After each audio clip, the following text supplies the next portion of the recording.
Bugun men sizga juda muhim masalani tushuntirib beraman. 1 iyuldan boshlab ayrim toifadagi odamlarning daromadi, nafaqasi, pensiyasi yoki ijtimoiy to'lov oshishi mumkin. Ayrimlar esa buni noto'g'ri tushunib, har bir kishiga 3500 ming so'mdan berilar ekan deb o'ylab qolmoqda. Mana shu yerda eng katta xavf bor. Kimdir haqiqatan ham qo'shimcha pul olishi mumkin. Kimdir esa umuman olmasligi mumkin. Shuning uchun bu ma'lumot har bir oilaga tegishli. Videoni oxirigacha ko'ring.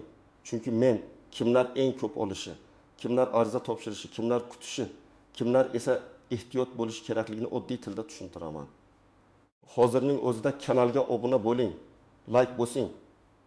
Chunki bunday yangiliklarda bir kun kechikish ham puldan, huquqdan yoki imkoniyatdan quruq qolishga sabab bo'lishi mumkin. Avvalo eng muhim savolga javob beraman. 3500 ming so'm hammaga beriladimi? Men buni aniq aytaman. Odatda bunday xabarlar hammaga bir xil pul tarqatiladi degani emas. Ko'pincha gap maosh, pensiya, nafaqa, kompensatsiya, subsidiyalar. Moddiy yordam yoki ayrim ijtimoiy toifadagi fuqarolar uchun belgilangan to'lovlar haqida ketadi. Ya'ni bir oilada bir kishi ko'proq olishi mumkin, boshqa oilada esa hech narsa o'zgarmasligi mumkin. Chunki davlat to'lovlarida asosiy mezonlar bor. Rasmiy daromad, ish staji, nogironlik guruhi, bolalar soni, ijtimoiy reyestrdagi holat, oilaning umumiy daromadi, yashash joyi, bandlik holati va hujjatlarning to'g'ri rasmiylashtirilgani. Oldin qanday edi? Oldin ko'pchilik odamlar o'ziga tegishli to'lovlarni bilmasdi. Masalan, pensiya yoshiga yetgan odam pensiya tayinlash uchun vaqtida murojaat qilmasdi. Kam ta'minlangan oila ijtimoiy himoya yagona reyestriga kirmagani uchun bolalar nafaqasi yoki moddiy yordam ola olmasdi. Ishlayotgan odam esa maoshi rasmiy ko'rsatilmagani sababli keyinchalik pensiyasi kam chiqishini tushunmasdi. Ayrim fuqarolar mahallaga bordim, rad javobi berishdi deb to'xtab qolardi.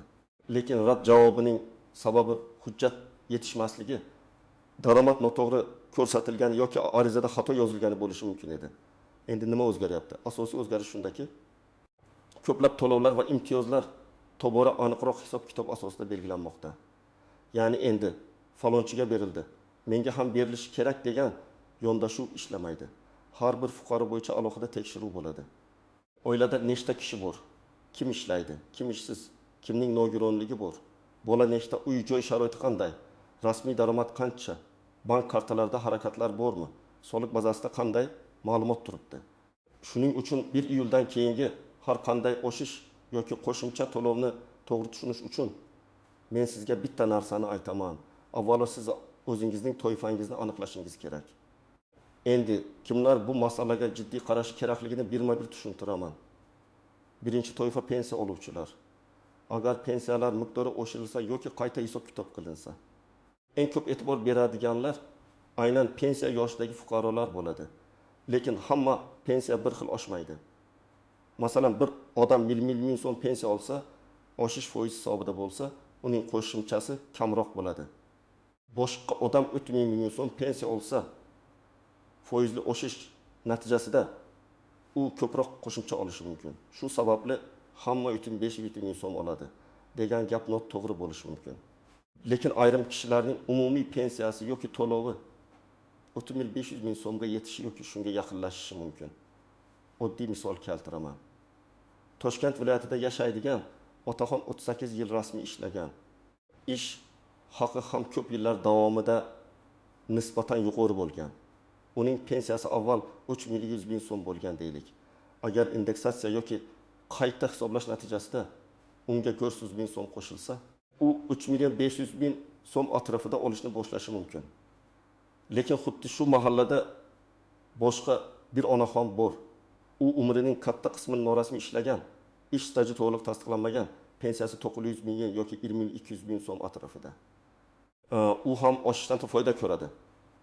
Ammo uning pensiyasi birdaniga 5 ming so'm bo'lib qolmaydi. Mana shuni odamlar to'g'ri tushunishi kerak.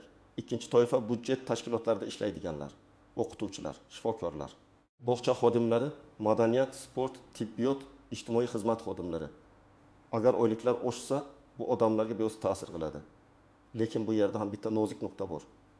Qo'lga tegadigan pul bilan hisoblangan ish haqi bir xil emas. Masalan, o'qituvchining stavkasi, toifasi, dars soati ustamasi, daftar tekshirish puli, sinf rahbarligi, malaka toifasi, hududiy ustama kabi omillar bor. Bir o'qituvchi 2 million 800 ming so'm olsa, oshishdan keyin 200 ming so'm olishi mumkin. Boshqa o'qituvchi esa oliy toifali, ko'proq soat olgan, qo'shimcha ustamalari bor. U 35 ming so'mdan ham ko'proq olishi mumkin. Demak, natija bitta qarorga emas, sizning lavozimingiz va hisob kitobingizga bog'liq. 3-toifa kam ta'minlangan oilalar. Men eng ko'p murojaat aynan shu yo'nalishda bo'lishini kutaman. Chunki odamlar bolam bor, demak pul berilish kerak deb o'ylaydi. Aslida bolalar nafaqasi yoki moddiy yordam oilaning ehtiyojmandlik darajasiga qarab belgilanadi. Masalan, bir oilada ota ishlamaydi, ona uyda, 3 nafar bola bor. Rasmiy daromad yo'q yoki juda kam. Bunday oilaning ijtimoiy yordam olish ehtimoli yuqori. Ammo boshqa oilada ota rasmiy ishlaydi, onaning ham daromadi bor. Bank kartalarida doimiy tushumlar ko'rinadi. Uyda avtomobil yoki boshqa mol-mulk mavjud. Bunday holatda ariza rad etilishi mumkin. Rad etildi degani sizga yomon munosabat qilindi degani emas, tizim oilaning daromadini yetarli deb bog'lagan bo'lishi mumkin. 4-toifa nogironligi bo'lgan shaxslar va ularni parvarish qilayotgan oilalar. Bu yerda to'lovlar bir nechta bo'lishi mumkin. Nogironlik pensiyasi, nogironlik nafaqasi, parvarish puli, dori-darmon yoki reabilitatsiya bilan bog'liq imtiyozlar, protez ortopediya vositalari, ayrim kommunal yoki transport imtiyozlari. Agar oilada nogironligi bo'lgan bola bo'lsa, ota-ona hujjatlarini to'g'ri rasmiylashtirishi juda muhim. Masalan, tibbiy mehnat ekspert komissiyasi xulosasi muddati tugagan bo'lsa, to'lov to'xtashi mumkin. Yoki nogironlik guruhi qayta ko'rib chiqilsa, to'lov miqdori ham o'zgarishi mumkin. Shuning uchun 1 iyuldan keyin menga pul tushmadi deb kutib o'tirmasdan, avval hujjat muddati, bank karta holati va tegishli organlardagi ma'lumotlarni tekshirish kerak. 5-toifa ishsiz fuqarolar va bandlikka muhtoj odamlar. Ko'pchilik faqat tayyor pul kutadi, lekin ayrim hollarda davlat to'g'ridan-to'g'ri naqd pul emas, balki kasbga o'qitish, subsidiya, asbob-uskuna olishga yordam. Tadbirkorlik boshlash uchun ko'mak, ishga joylashtirish kabi imkoniyat beradi. Masalan, bir ayol tikuvchilikni biladi, lekin mashinasi yo'q. U bandlik organlariga murojaat qilib, o'zini o'zi band qilish yoki kichik faoliyat boshlash uchun yordam olishi mumkin. Bu yordam bir martalik bo'lishi mumkin, lekin agar shu orqali doimiy daromad qilsa, oyma-oy ming yoki 2000 so'm topa boshlaydi. Shuning uchun menga 3000-5000 so'm tushadimi deb so'rashdan ko'ra, men qaysi dasturga mos kelaman deb so'rash to'g'riroq. Endi real hayotdagi yana bir vaziyatni olaylik. Oilada 5 kishi bor, ota, ona va 3 farzand. Ota mavsumiy ishlaydi, daromadi ba'zan bor, ba'zan yo'q, ona ishlamaydi. Katta bola maktabda, kichiklari bog'cha yoshida. Bu oila nafaqa uchun ariza topshirsa, tizim oxirgi davrdagi daromadni tekshiradi. Agar otaning bank kartasiga yirik pul tushgan bo'lsa, hatto u qarz bo'lsa ham, tizim buni daromad sifatida ko'rishi mumkin. Mana shu nozik jihat ko'p oilalarni qiynaydi. Shuning uchun hujjat topshirishdan oldin oilaning daromadi qanday ko'rinayotganini, kimning nomida mol-mulk borligini, kim rasmiy ishda turganini bilish kerak. Yana bir misol. Yakka tartibdagi tadbirkor yoki o'zini o'zi band qilgan fuqaro. U mening daromadim kam, yordam olishim kerak deydi. Lekin soliq tizimida uning faoliyati bor ayrim tushumlar qayd etilgan. Shuning uchun ijtimoiy yordam rad etilishi mumkin. Bu adolatsizlikdek ko'rinishi mumkin, lekin tizim rasmiy ma'lumotga tayanadi. Agar daromad haqiqatan ham kamaygan bo'lsa, buni hujjat bilan asoslash kerak. Masalan, faoliyat vaqtincha to'xtatilganini, daromad yo'qligini yoki oiladagi xarajatlar keskin oshganini tasdiqlovchi hujjatlar kerak bo'ladi. Endi istisnolar, xatolar va ko'pchilik bilmaydigan jihatlar haqida gapiraman. Birinchi xato, faqat mish-mishlarga ishonish. Telegramda qo'shnilar orasida yoki qarindoshlar guruhida iyuldan hammaga pul berilar ekan degan gap tarqaladi. Men ekspert sifatida doim aytaman, rasmiy manba bo'lmasa. Bunday gapni qaror deb qabul qilmang. Rasmiy manbalar qayer. Prezident farmoni yoki qarori, hukumat qarori, vazirlik xabari, pensiya jamg'armasi, ijtimoiy himoya agentligi, bandlik organlari, soliq qo'mitasi, mytok.gov, uz kabi portallar. Agar xabarda aniq hujjat raqami, sana kimlarga tegishli ekani yozilmagan bo'lsa, ehtiyot bo'ling. Ikkinchi xato, qo'shnim oldi, men ham olaman deb o'ylash. Ijtimoiy to'lovlarda qo'shnining holati sizniki bilan bir xil bo'lmasligi mumkin. Uning oilasida nogiron farzand bor, sizda yo'q. Uning daromadi rasmiy ko'rinmaydi, sizda ko'rinadi. Uning uyida 6 kishi yashaydi, sizda 3 kishi. Uning hujjatlari to'liq, sizda esa bola tug'ilganlik guvohnomasida yoki yashash manzilida muammo bor. Shuning uchun har bir holat alohida hisoblanadi. 3-xato hujjat muddati tugaganini bilmaslik. Ayniqsa nogironlik, vasiylik, ishsizlik, talabalik, aliment, ajrim, bola parvarishi, vaqtincha mehnatga layoqatsizlik kabi hujjatlarda muddat bo'ladi. Masalan, nogironlik xulosasi 1 yilga berilgan bo'lsa, muddat tugagach to'lov to'xtashi mumkin. Talaba kontrakt asosida o'qiyotgan bo'lsa, uning kunduzgi ta'limda o'qishini tasdiqlovchi ma'lumot talab qilinishi mumkin. Aliment undirilmayotgan bo'lsa, sud ijrochilaridan ma'lumot kerak bo'lishi mumkin. Bitta qog'oz yetishmagani uchun odam oylar davomida pul ola olmay qolishi mumkin. 4-xato bank kartasi muammosini e'tiborsiz qoldirish. Ko'p odamlar menga pul tushmadi deydi.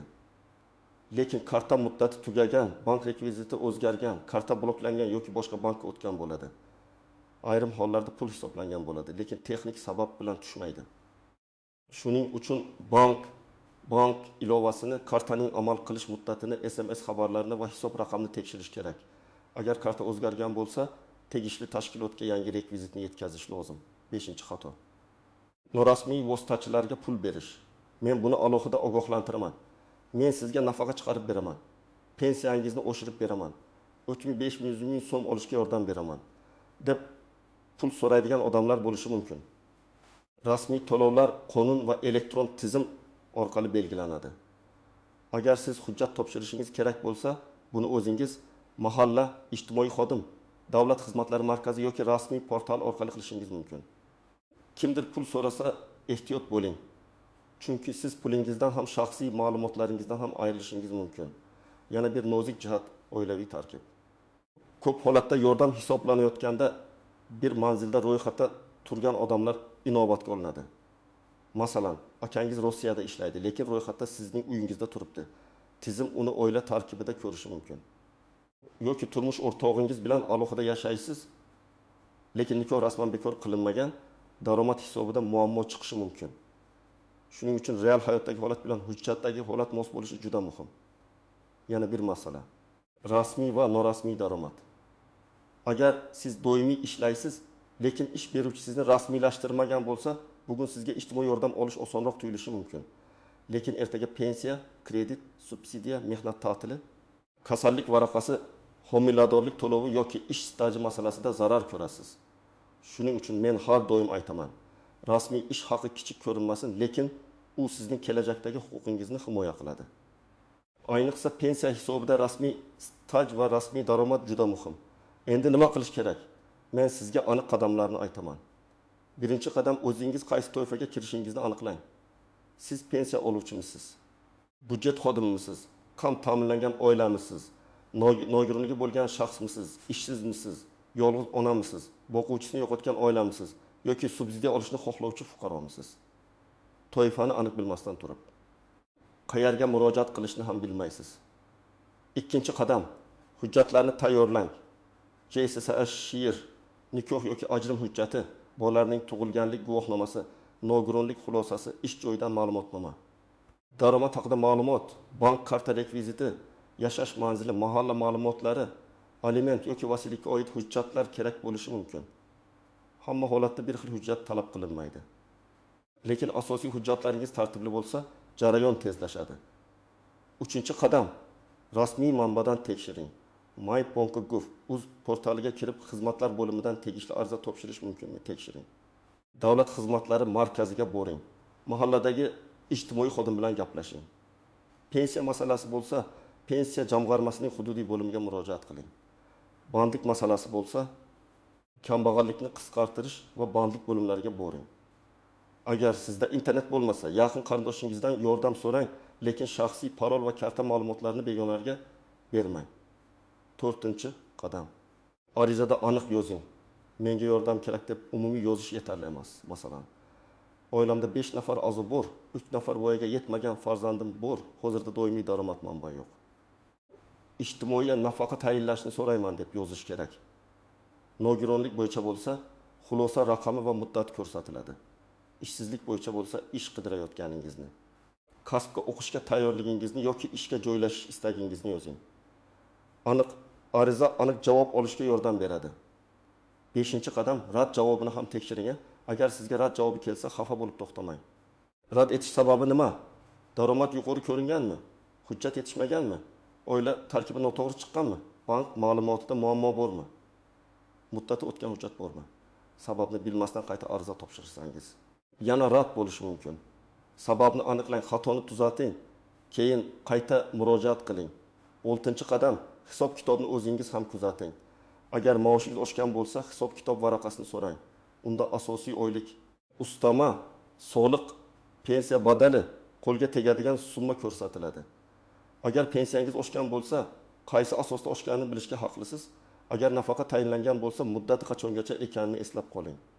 Chunki ko'plab ijtimoiy to'lovlar doimiy emas, ma'lum muddatga beriladi va keyin qayta ko'rib chiqiladi. 7-qadam, oilangizdagi hujjatlarni tartibga keltiring. Bu juda oddiy ko'rinadi. Lekin eng ko'p muammo shu yerda bo'ladi. Kim qayerda ro'yxatda turibdi? Nikoh rasmiylashtirilganmi? Ajrim hujjati bormi? Bolalar hujjatlari to'g'rimi?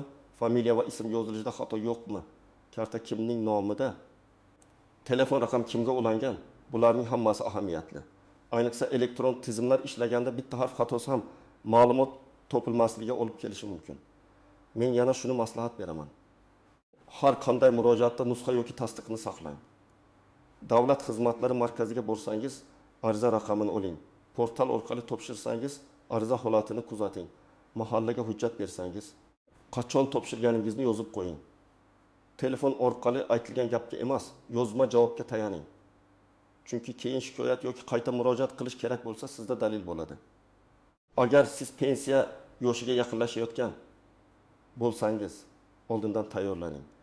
Ish stajingiz to'liq ko'rinayaptimi? Eski mehnat daftarchangiz bormi? Arxiv ma'lumotlari kerak emasmi? Ish joylari yopilib ketmaganmi? Rasmiy oyliklaringiz aks etganmi? Bularni pensiyaga chiqishdan bir oy oldin emas, ancha oldin tekshirish kerak. Chunki eski korxonadan ma'lumot topish ba'zan vaqt oladi. Vaqtida tayyorlangan hujjat pensiyani ko'proq va tezroq olishga yordam beradi. Agar siz budjet xodimi bo'lsangiz, rahbariyat yoki buxgalteriyadan yangilangan hisob-kitobni so'rashdan tortinmang. Mening stavkam qancha? Ustamon bormi? Malaka toifam inobatga olinganmi? Qo'shimcha soatlar to'g'ri yozilganmi deb so'rang. Bu janjal qilish degani emas, bu o'z huquqingizni bilish degani. Ko'pincha odamlar so'ramagani uchun xatoni kech biladi. Agar siz ijtimoiy yordam so'rayotgan bo'lsangiz, real holatingizni yashirmang, chunki tizim ko'p ma'lumotlarni baribir ko'radi.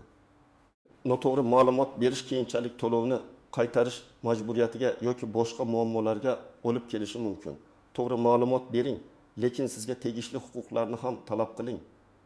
Xulosa shuki, 1 iyuldan keyingi o'zgarishlar ko'pchilikka ta'sir qilishi mumkin, lekin har bir kishiga albatta 30.000 so'm beriladi deb tushunish to'g'ri emas. Kimdir pensiya yoki oylik oshishi hisobiga ko'proq oladi. Kimdir ijtimoiy yordamga mos keladi.